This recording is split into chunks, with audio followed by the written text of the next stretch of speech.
This video is brought to you by my generous backers over on Patreon.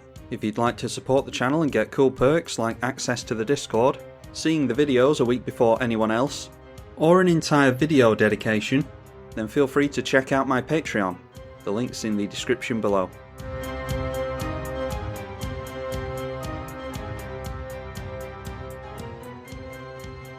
This video is dedicated to Christian Roberts. Christian, thank you. Rielle the Everwise versus Urza, Lord High Artificer, Tymna the Weaver, partnered with Thrasios, Triton Hero, and Golos, Tireless Pilgrim. Yeah, I said I wanted a stronger game, and of course someone brings Golos. You cannot get rid of Golos. It's in everyone's arsenal. I think everyone's built a Golos deck. I've got a couple myself. Now let's see, we can go... Yeah, we've got some lands there, so I can't really knock that back. A Shadow Spear coming down from the Urza player.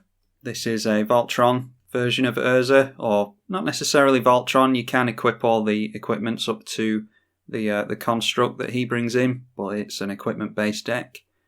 Let's see, let's just get in a tap land and we'll go in for the rock next turn. And then we can play our commander and hold up Dispel, which is most likely going to protect us from any removal. Field of the Dead coming down already for Golos, Tireless Pilgrim. And there's a Mox Tantalite being exiled over here. Oh, and Bloom Tender coming in as well. Treasure Map for Gogo. Oh, and by the way, we've got Gogo, who is a patron of the channel. Big thank you to Gogo for supporting us. And then the Seven Deadly Sins is a friend of the channel on the Discord, as is Killer1120. So here we are just going in for the Thought Vessel, and upon thinking about it, I think I'm actually going to go in for Magus of the Bazaar next turn, so we can go Magus and try and set something up with Brainstorm. Oof, some really good starts coming down here. It is a Mana Crypt straight into Golos, I dare say. They just do some colour fixing with a Command Tower, and then Forbidden Orchard coming down. That is being tapped for blue straight away, and we end up with a Spirit for our troubles. Then going for Tymna the Weaver, and I think it has to deal, or you have to deal combat damage, which they decide not to do with the Bloom Tender. Alright, and then it looks like they're changing their mind. Okay, but deciding to untap it and just pass the turn, so they must have some kind of removal in hand. Just a Felwar Stone here, and then tapping down on the treasure map. I've played against this deck a few times, like I said, and it's just a bunch of equipments and mana rocks pretty much. And they want to focus putting up the power of Urza and the construct in for a heap of damage. It's a Chrome Mox for us, so if we go Island, we can play Magus of the Bazaar, and then there's quite a bit of mana floating around the table, so do we just want to... do we care about the Chrome Mox? No, I think we'll hold off on Chrome Mox for now. We'll surprise our opponents with it. I'll hold up Izzet Charm and Dispel and Brainstorm. But we're just in the setting up phases currently. Kolaghan, the Storm's Fury coming down. I don't think that's coming down with Flash. I think they're hard casting that. So this must be some kind of Dragon Tribal Golos deck, which is new to me. Never seen a Dragon Tribal Golos build before. Then Golos swinging in at the Urza player. Yeah, I think we're not looking too threatening at the moment, which is exactly where we want to be in this deck. Because in my experience so far, this eats removal as it probably should. That's why I always want to hold up a Dispel or some kind of counter magic to try and help protect it. Anyway, the Tantalite is coming down. That will add 1 mana of any colour. I really like the idea of this card, but it's really only good if you manage to cascade into it. I think it comes straight into play. Or if you get it out really early, like our opponent has done. Alright, deciding to swing in this time. I think we will leave our blocker in play. Taking 2 doesn't really seem all that threatening to me. We could deal 2 damage to Tymna with the Is-It Charm, but I'm not too eager to do that. And then holding up mana, curiously. So we'll see what Urza can do this turn. Urza does come into play, and now the partner player is using their mana on a Go for the Throat. That goes straight on to their commander. They'll still get the construct here, but obviously they can't use Go for the Throat on a construct.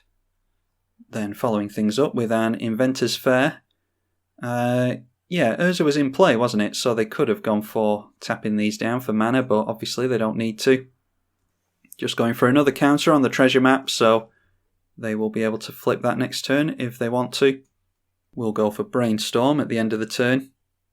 Alright, there's a Windfall, that's good. So it doesn't really matter what we put on top, does it? Let's put Breakthrough and Windfall on top. We'll draw into Windfall at the beginning of our turn. Then we go Fiery Islet. We will try and land our commander. Then let's go Chrome Mox. And thinking about it, actually, I should have put Force of Will on top, shouldn't I? Then we can draw into it with Windfall. Yeah, some really intricate means of stacking things up in this deck. So maybe we hold off on Windfall for now. Let's put the Is-It Charm under there. We'll draw 2 and discard 3 with the Magus of the Bazaar. Alright, getting to a mountain, so let's see about... Oh, maybe we just get rid of Force of Will after all. Yeah, let's get rid of these things, and we'll just go in for Windfall. Depends on what we draw into, of course. Alright, Mystical Tutor. Yeah, I say we just go in for Windfall here. Let's go all out. Alright, tapping down the Forbidden Orchard again. Don't forget, like I often forget, it only cares about the first time you discard stuff, so we discard 4 cards here, but we're not going to draw into the 4 cards off of our commander. We're just going to draw into 6 off of the most cards that are discarded. But going for Dovin's Veto. So yeah, probably should play a lot slower than I am doing. I'm trying to keep up with my opponents, but I'm not sure how well that is going to fare for us. Let's put a stop on the upkeep, and we can maybe go in for another wheel. It just so happens that this couldn't be countered anyway, so I don't really care too much about getting rid of the Force of Will, even though I maybe shouldn't have done. Pier's Whim. We're going to have to get rid of the Thought Vessel here, I think. I want as much coloured mana as possible. So we'll get rid of the Thought Vessel. The Mox Tantanite goes down here. And Go sacrifice the token, because they want to keep their stuff here in play. And now, playing a Dragon Master Outcast. Is it 7 lands? 6 lands. 2, 4, yeah, they are 1 away from getting their dragon tokens down with that. Now the Rakdos Dragon coming in at us, and Golos going in at the partner player. Thrasios coming down now, and they can hold up mana for that, but they might go in for it right now. Their Bloom Tender does tap for 2. Again, deciding to change their mind with the Bloom Tender and going in for a Dark Confidence, so it's obviously a very low curve deck that they've got. Lots of control and removal and things like that. And now the Tymna going in towards Urza. They decide to shock in the Hallowed Fountain, which is quite telling, so that's 5 mana that they've got held up. There's no Cyclonic Rift in these games, don't forget, because the patrons voted to ban it. But they don't have enough mana for that anyway. Flipping over the treasure map into Treasure Cove, and they get themselves into some treasure tokens, which are really good with Urza, because you can tap them down for blue, you don't have to sacrifice them. Then a Hedron Archive, and they do decide to sacrifice a treasure in order to get out a Magnifying Glass, which will get them into more artifact tokens if they wish. Now at the beginning of our turn, let's go in for Mystical Tutor. And there's some counter magic coming down there. We will counter the Dispel with our own Dispel. So perhaps forcing them to go in for some... okay, getting rid of 2 cards from their hand at least, although this one cantrips. So no tutor for us. That is probably going to slow us right down. So let's just see what we rip into off the top. Alright, a forbid. I don't really want to forego the lands on forbid. We'll just make use of Magus of the Bazaar here, because we haven't discarded anything yet. We're nowhere near a win with Thassa's Oracle, so we can get rid of that. This one is discard any number of cards and counter it, unless they pay 3 per card discarded. So we can make use of that on our opponent's turn. Let's get rid of the island. And the forbid, we don't have enough cards to make use of forbid at the moment, so we'll get rid of that as well. Then we're going to draw 3 cards thanks to discarding 3. Alright, and it's even more lands. So we go Volcanic Island and we can protect our commander with the Greaves. And then during one of our opponent's turn we can go for more discard shenanigans on Rights of Refusal. And we'll also try and slow them down while we do that. Now we've got plenty of chump blockers in the way, so I'm just going to try and take 7 commander damage in at the Dragons player, because they're already showing that they want to take us out anyway. Thundermaw Hellkite. That is haste, isn't it?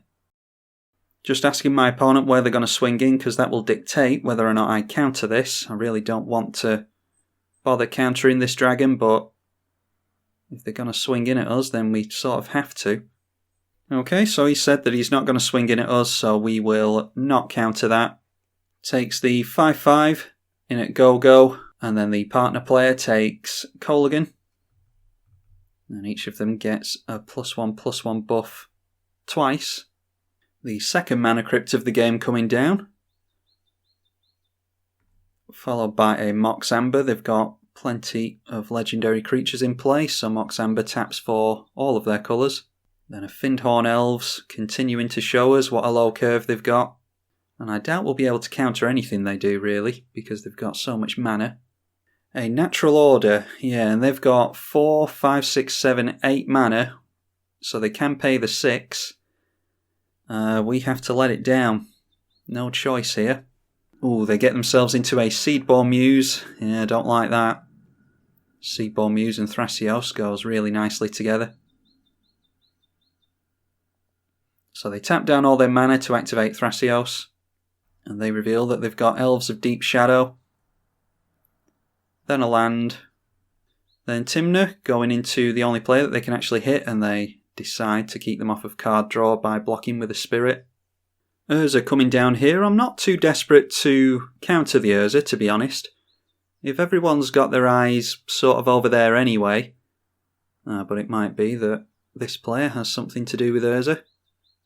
Yeah, if everyone's got their eyes over there anyway, then I'm not too worried about them, really.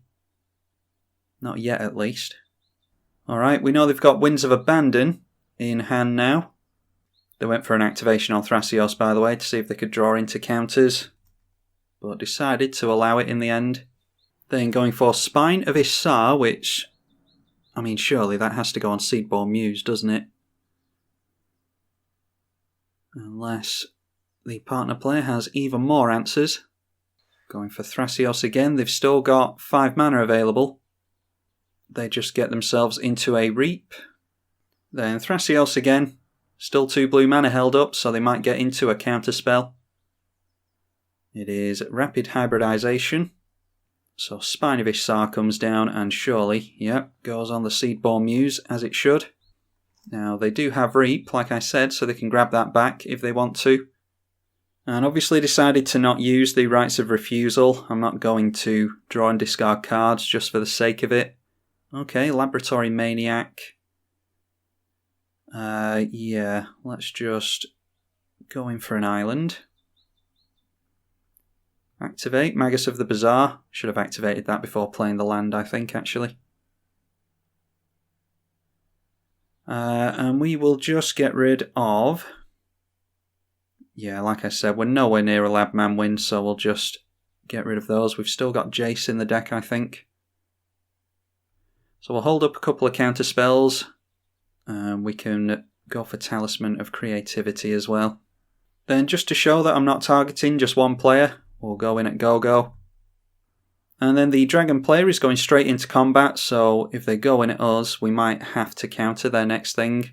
Yeah, they're going in at us with that one. And that one is going in at partners.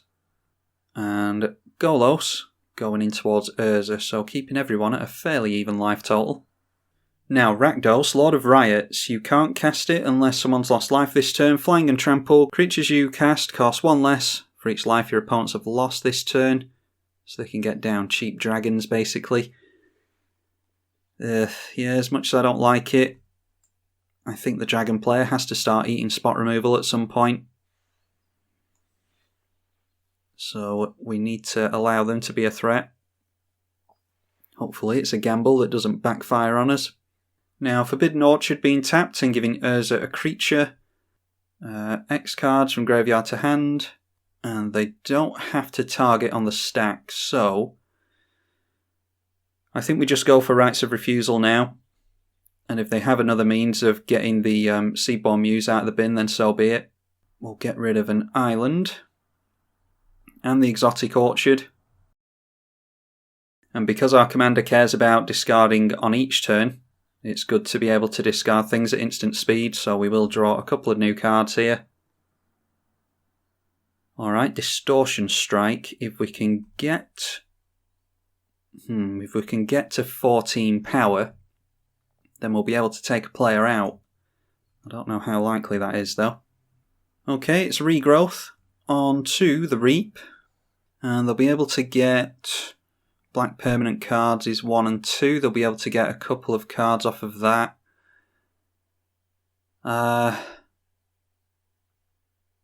Yeah, I mean, I think we have to... They seem really eager to get rid of it. They might just be bluffing, but we'll go for Mana Drain on that. I mean, I suppose we should really go for the counter onto the Reap itself and force them to swallow up 2 extra mana. Now tapping down a bunch of mana with 1 held up. And it is Torment of Hailfire. Nice boring one. I did say that I wanted this to be a more strong dex, so it's fair enough that our opponent's going for Torment of Hailfire. Unless that player sacrifices a non-land permanent, I think we can survive this. Spine of Ishtar being sacrificed and going back into Urza's hand. We've gotten rid of 3 permanents. This will be the 4th thing. And then we've got 6 lots of 3 with Torment of Hailfire, which is 18. I think we have to go for that, to be honest. Going to sacrifice the Talisman as well. I'm not sure how much more life we have to lose. We're going to be below 10 though. Oh, alright, we're actually at 10. And then we discarded a card, so Rielle will get us into another creature, which is Dockside Extortionist, and that should get us a nice chunk of mana, actually. Not that it's going to help us, I don't think. Then it's 2 damage coming in at us from the Dark Confident. 1 going in at Urza. And 2 going in at Urza. Grappling Hook now from the Urza player. A quick creature has double strike. And you can have a target creature not block this turn. They might be able to take out this player. They don't have too many power buffs though, do they? They'll be able to get the life total down there though. The dragon player discarded a bunch of stuff, by the way, to the Torment of Hailfire. So Vidalcan Orrery, a Nicol Bolas, Felden, and a Leyline. And then equipping up the construct with +1/+1, Trample and Lifelink. And Partners was saying in the chat that it shouldn't swing in towards him. I mean, I think I would do it anyway, just out of defiance. Because, yeah, this deck's been really good this game. But it'll probably come in at us, unless it just sits back. Alright, surprisingly, not going in at us, going in towards the Dragons player, using the, what is this called? The Grappling Hook as removal, and forcing Rakdos to block. So they gain 14 life, and trample, what would that have been? 8 damage through, I think. Now, we're pretty desperate at this point, and I don't want to lose a bunch of life to a Pain land, so we will sacrifice that, go down even more mana, and we'll draw a card. Underworld Breach. Ooh, now then. Underworld Breach. Do we have a means of dealing a bunch of damage to our opponents? With Underworld Breach, we can combo off with the Lion's Eye Diamond, and then there's Windfall as well. Yeah, okay, we might be able to do something here. We get 2 mana from the Mana Drain. So let's first off go in for Dockside Extortionist. Then we'll go Underworld Breach. Then we go for Lion's Eye Diamond. Oh, actually, we can go Labman, can't we? Yeah, we can get a Labman win out here, I think. So we exile Fiery Islet and a couple of lands. So we exile 3 lands, and that gets us into our Lion's Eye Diamond. Then we can go Mystical Tutor, and we'll get... Yeah, there's 5 cards over here, but I'd rather be drawing 7 a turn, so let's go for that. And we want Windfall. Not Windfall, we want to replace Windfall with Wheel of Fortune. Put Wheel of Fortune on top. Then we're going for Windfall. We discarded a couple of cards, so we end up getting back up to 7. Bazaar of Baghdad, I'd rather just have the mana, to be honest, but I'm going to hold off on playing a land because I don't know which one we want yet. So let's go Wheel of Fortune. And we just want to constantly cycle Wheel of Fortune at this point. Ah, that's good. So let's get into Mystic Sanctuary. And we can put a counter spell on top, assuming we've got one yet. We've got the Mana Drain. So let's put that back on top, ready to draw into. Then we sacrifice the Lion's Eye Diamond for 3 red mana for the Windfall. I'm going to recast the Lion's Eye Diamond first. Then with the floating mana we go Wheel of Fortune again. And I want to see actually if they were bluffing before. They said that this was going to die if it swings in at them.